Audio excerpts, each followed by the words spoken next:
UP के मेरठ से बड़ी वारदात आई सामने, जहां हाईवे चौकी इलाके में बीती रात बदमाशों ने चौकी प्रभारी मुनीश सिंह के सीने में मार दी गोली, जिससे आनन फानन में तुरंत घायल चौकी प्रभारी को पुलिसकर्मी ले गए अस्पताल, जहां उनकी हालत बताई जा रही है नाजुक। पुलिस ने 3 बदमाशों के खिलाफ मामला दर्ज कर उनकी तलाश की शुरू।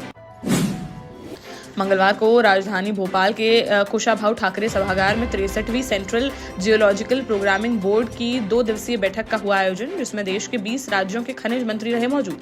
इस दौरान सीएम मोहन यादव ने बैठक को संबोधित करते हुए कहा कि वह मानते थे कि काजल की कोठरी है माइनिंग विभाग, इसमें न जाने क्या होता होगा, लेकिन इस बैठक में शामिल होने के बाद केंद्रीय खनन विभाग की प्लानिंग के बारे में जानकारी मिलने पर हुआ है भरोसा कि पारदर्शिता का काम हुआ है तेज। भारत सरकार खनन एजेंसियों को जोड़ने के लिए शुचिता को बढ़ाने का कर रही है काम। बोले एमपी में भी राज्य सरकार एजेंसियों के माध्यम से लिथियम की तलाश के लिए करेगी काम। अयोध्या में रामलला की प्राण प्रतिष्ठा के बाद आम जनता के लिए खुल गए मंदिर के दरवाजे, जिस पर मंगलवार को दिन भर श्रद्धालुओं की देखने को मिली जबरदस्त भीड़। दर्शन करने के लिए लगी भक्तों की लंबी लंबी कतारें। वहीं शाम 4 बजे फिर से अयोध्या पहुंचे सीएम योगी आदित्यनाथ, जहां राम मंदिर पहुंचकर उन्होंने भीड़ का लिया जायजा। साथ ही उन्होंने सभी राम भक्तों से अपील की कि दर्शन करने के लिए हड़बड़ाएं नहीं श्रद्धालु, भीड़ नॉर्मल होने के बाद ही आए अयोध्या। बताया जा रहा है कि भारी भीड़ को देखते हुए रामलला के दर्शन का बढ़ाया जा सकता है समय। असम में राहुल गांधी की भारत जोड़ो न्याय यात्रा को रोकने के विरोध में कांग्रेस ने देश भर में किया प्रदर्शन, जहां भोपाल में कांग्रेस नेताओं ने मौन धारण कर जताया विरोध, जिसमें पूर्व CM Digvijay Singh, PCC chief Jitu Patwari, नेता प्रतिपक्ष उमंग सिंगार समेत अन्य कांग्रेसी नेता रहे मौजूद। दिग्विजय सिंह बोले, यह लोग राम राज्य की करते हैं बात, क्या यही है राम राज्य कि हम अकेले जाएंगे मंदिर, किसी दूसरे को नहीं करने देंगे पूजा। वहीं उमंग सिंगार ने कहा कि जिस तरह से देश में चल रहा है माहौल, वह लोकतंत्र को खत्म करने की है साजिश। बोले, देश और लोकतंत्र को बचाने के लिए आज गांधी की जगह सभी कार्यकर्ताओं को बनना पड़ेगा सुभाष चंद्र बोस।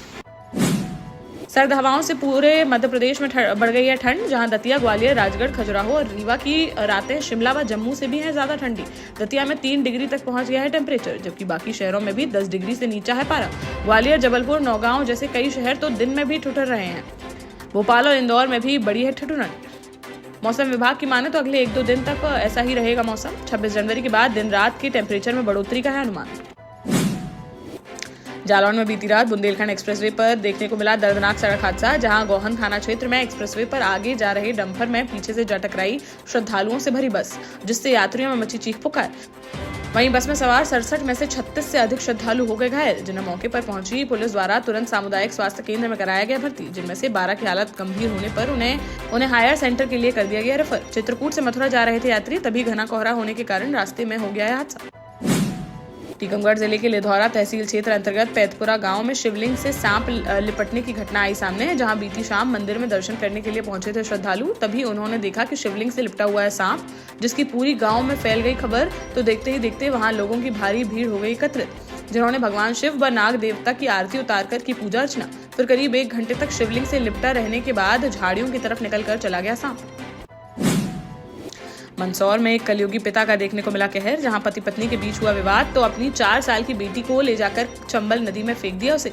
सोमवार को पत्नी से विवाद के बाद वह अपनी छोटी बेटी को ले गया था साथ। मंगलवार सुबह जब वह घर लौटा तो पत्नी को दिखाई नहीं दी बेटी, जिसके बाद उसने पुलिस को दी सूचना, जिस पर पुलिस ने आरोपी को हिरासत में लेकर की पूछताछ। तब जाकर मामले का हो सका खुलासा। पुलिस प्रशासन ने मौके पर पहुंचकर रेस्क्यू ऑपरेशन किया शुरू, जहां गोताखोरों की मदद से बच्ची की तलाश में जुटी है टीम। छिंदवाड़ा में कोयला खदान को लेकर पदयात्रा पर निकलेंगे कांग्रेस विधायक, जहां जुनारदेव से कांग्रेस विधायक सुनील उइके ने मंगलवार को प्रेस वार्ता का किया आयोजन, जिसमें उन्होंने कहा कि क्षेत्र में बंद पड़ी कोयला की खदान को लेकर वह 29 व 30 जनवरी को तानसी कोल माइन से हिंगलाज तक 2 दिन निकालेंगे पदयात्रा। महोबा से एक हैरत अंगेज मामला आया सामने, जहां मंगलवार को एसपी ऑफिस पहुंची कबरई क्षेत्र की महिला ने आरोप लगाते हुए कहा कि उसे बिना पता चले ही उसकी हो गई दूसरी शादी। इसके बाद उसके साथ किया गया गलत काम। बोली, गांव के ही एक युवक ने अपने प्रेम जाल में फंसाकर उसके साथ किया दुष्कर्म और फिर मुख्यालय ले जाकर कोरे स्टाम्प पर करा लिया हस्ताक्षर, जिस पर उसने कोर्ट मैरिज लिखवा कर करा ली उसकी नोटरी। जिसकी जानकारी होने पर महिला ने थाने में की शिकायत, लेकिन नहीं हुई कोई कार्यवाही, जिस पर अब पीड़िता ने एसपी से लगाई न्याय की गुहार। ग्वालियर से भिंड निकलने से पहले केंद्रीय मंत्री ज्योतिरादित्य सिंधिया ने राहुल गांधी को पर्यटक बताकर उन पर बोला जुबानी हमला, जहां एक ही व्यक्ति को मंदिर में दर्शन करने के अधिकार वाले राहुल गांधी के सवाल पर किया पलटवार। कहा कि मंदिर में दर्शन करने वाले जो पर्यटक हैं, जिनको मंदिर के आयोजन में किया गया था आमंत्रित, और उन्होंने कर दिया इनकार।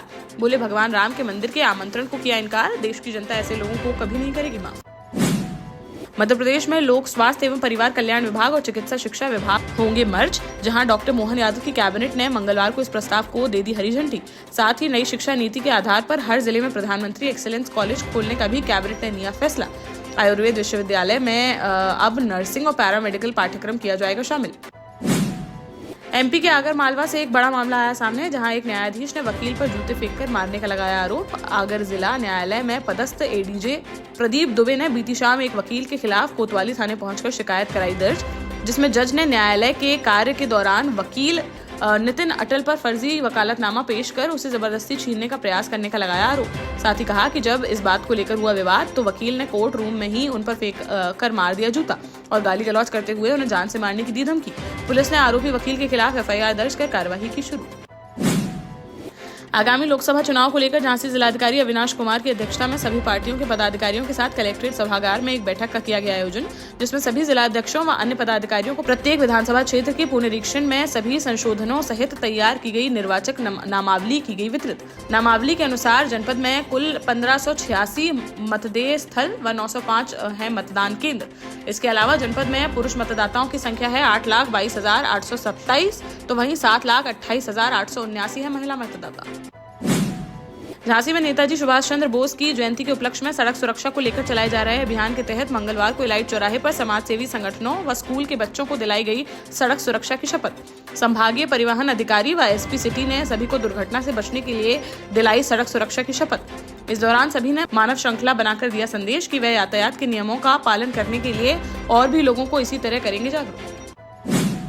देश का जाना माना सैनफिन ग्रुप आपके लिए फिर लाया है झांसी में वास्तु के हिसाब से फ्लोर प्लान सहित एक शानदार टाउनशिप, जिसमें सुरक्षा की दृष्टि से सीसीटीवी, एक ही ग्रैंड गेट से एंट्री और एग्जिट, चौड़ी सड़कें, parking, car wash area, senior citizen and international fountain parks, swimming pool, gym, badminton, tennis आदि courts, school, hospital, shopping mart आदि कई सुविधाएं। इसीलिए तो हम झांसी में लोगों की पहली पसंद। 12 साल पहले अपने स्टार्टअप के साथ ही योग्य नेतृत्व, अनुभवी टीम और सक्षम सेंट्रलाइज और उत्तरदायी प्रबंधन के बल पर सबको घर गुणवत्ता के साथ समय पर घर की योजना के तहत सैनफिन समूह ने बहुत ही कम समय में 1500 से ज्यादा यूनिट्स को दिया है कब्जा। समय पर डिलीवरी से हमारे ग्राहकों में बड़ा है विश्वास और मिली है संतुष्टि।